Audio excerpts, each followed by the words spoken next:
At 28, I went bankrupt. Tow truck's there with the yellow spinning light, and they're repoing my BMW. And downstairs, there was a basement where I lived for 2 years. Walked out, and he goes, "You're never going to make it." The owner said that. And we'll see. 2 years later, we're on the cover of Audio Video magazine. When that came out, I simply got the magazine and put it in a manila envelope, wrote nothing on it, just the address to the place, and sent it to him. Did you ever hear back from him? No. Wow. No. You just didn't succeed at that. Yeah. But there's got to be something you love to do and you will succeed at. So as like a small boutique business like yourself, what's the most someone can make? Yeah. Million. Robert, it seems like you have a lot of hobbies, things that you really enjoy, and I think one of the things that you've been able to do is creatively turn the things you've enjoyed into a business. How did you fall into this line of work as a starting? So I started off, I've always loved music, and I've always loved loud music, concerts.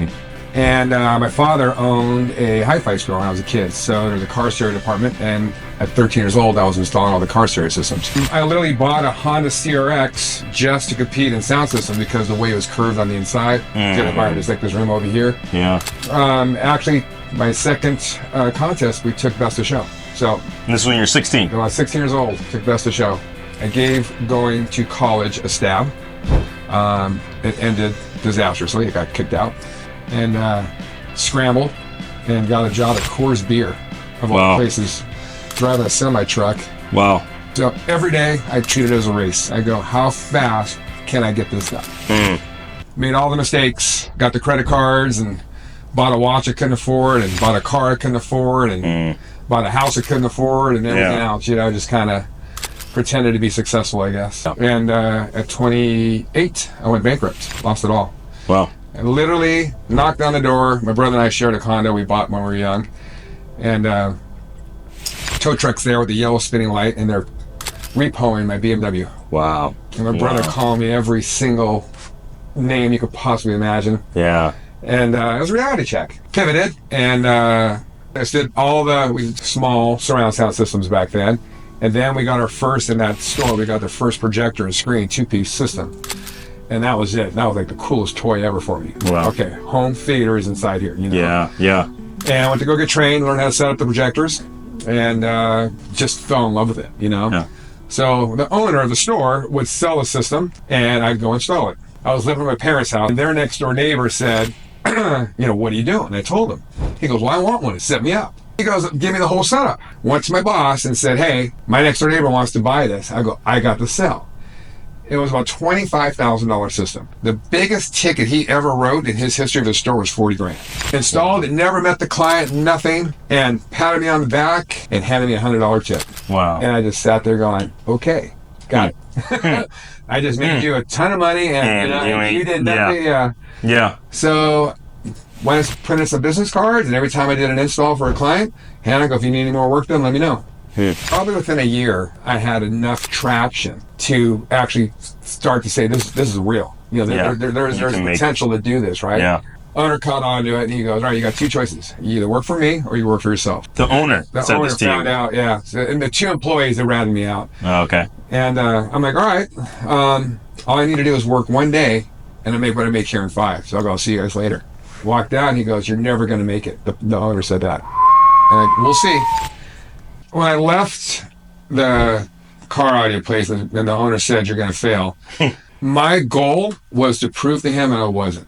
Yeah. 2 years later, we're on the cover of Audio Video magazine. And when that came out, I simply got the magazine and put it in a manila envelope, wrote nothing on it, just the address to the place, and sent it to him. Did you ever hear back from him? No. Wow. No. I heard from his partner. Oh. I never heard from him. What did the partner say? Partner congratulated me.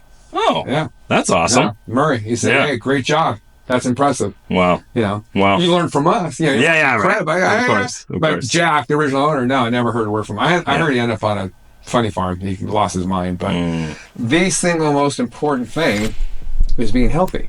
Yeah. You can't do your job or be a dad or be a teacher or be anybody if you're not healthy. When did you start taking that seriously?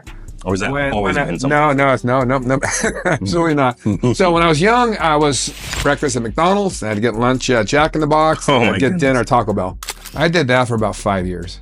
I went from 175 pounds to 212. So my wife's coming over for lunch, and she sees all these guys jacked running out of this warehouse. And she's like, what the hell is that? So instead of going to lunch, she followed them, and she drove in there, and she goes, what is this place? It goes, called CrossFit. She comes over, she goes, well, guess what? We're not going to lunch. We're going to CrossFit. Love that. Joining, Rosie signed me up, and I'm in there, and just my stomach is turning. I was so nervous, And Wow. Greg Smiley, the owner of the gym, he was partner with the gym, and I go, hey, I want to get better. Yeah. He goes, just don't show up late and don't complain.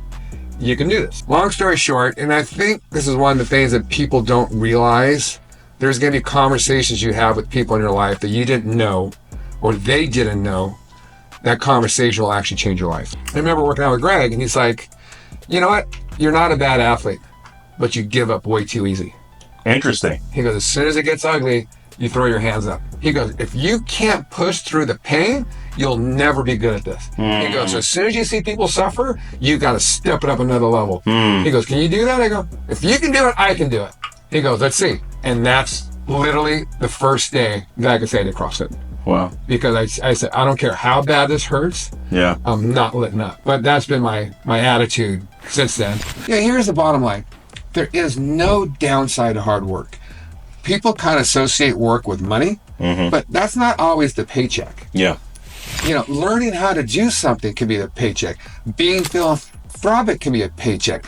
Being a mentor can be a paycheck. So doing the hard work doesn't, just society's created this dollar to your success, right? But it's not really not the ultimate gauge of success, right? Yeah.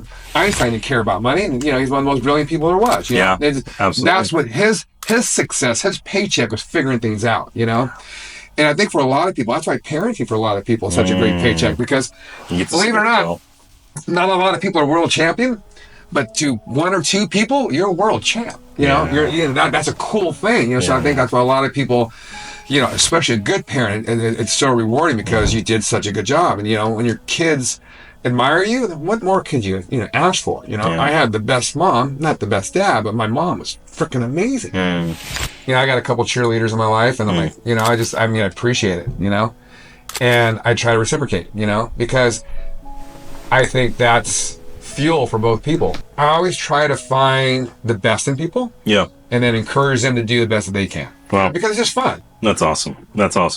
And last question here. So I guess for people watching, who a lot of times they hear the, 7 figures, $1 million. I want to make as much money as I possibly can. What would you say to those individuals watching who kind of have that in their early stages and they're fixated on maybe chasing the dollar amount?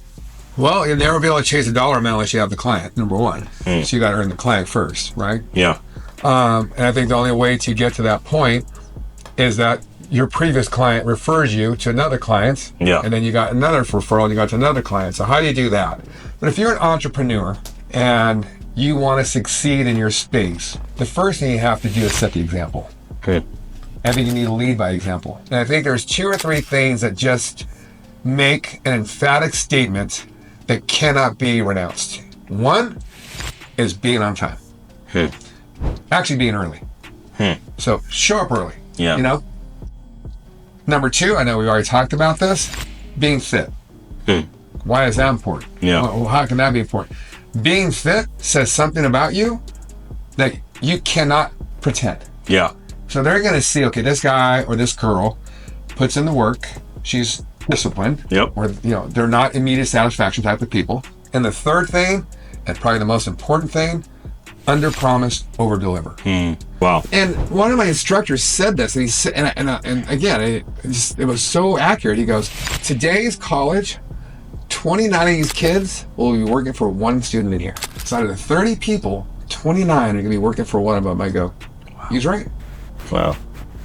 And it's so easy now to be that one person. You just got to put in the work, Find something you enjoy doing and use the recipe I said. Show up on time. Yeah. Under promise, over deliver.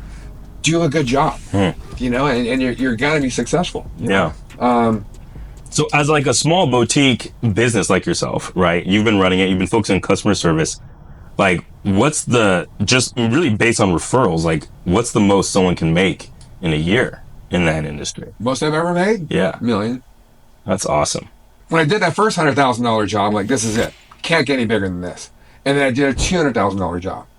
Each time I did one of those jobs, I knew this could be the last job that's this big. Yeah. So what did I do? I didn't spend the money.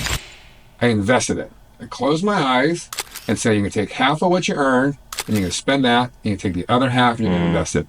And I think a big mistake that people do, and I see it a lot of times in my industry, other industries, is they'll get a good paycheck, and then they'll blow it on something they really don't need. And they'll blow it on something that has a huge depreciation. They'll go buy a Corvette. Okay, so you spent $100,000 on this Corvette, you drove it off the lot, it's worth $80,000. A year later, it's worth $60,000. You lost $40,000 to drive this car for 1 year. Yeah. Or you could have taken that $100,000 and buy yourself a collectible car that's actually more exclusive than that Corvette was. Yeah. And next year it's worth $110,000. Wow. Just by thinking of it, how to use, I think that's what I love about your brain. It's not just so typical in terms of like, oh, don't go buy a car. Well, no, I'm not saying don't go buy a car or a liability. I'm saying, how do we do this while still being able to let our money earn? Because you're still doing what you want. How do you invest? Exactly. How do you invest? I'm not saying don't buy certain things. I'm saying buy investments. Okay? So don't rent a house. I know it's hard to buy a house. I understand that. Sure. But buy the house as soon as you can. Yeah. And pay the mortgage off as soon as you possibly can, because that interest is how they pay for those big, huge buildings. That's right. So pay that down as fast as you can. Buy a smaller house, but be able to pay it down sooner instead of that big house that holds you hostage. A lot of successful people, their ego has killed them. And I can tell you, I can tell this story over and over and over again.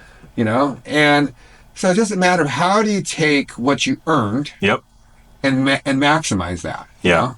Investing is like working out. You're not going to go to the gym tomorrow and get in shape if you're out of shape. You're not going to invest today and get wealthy the next day.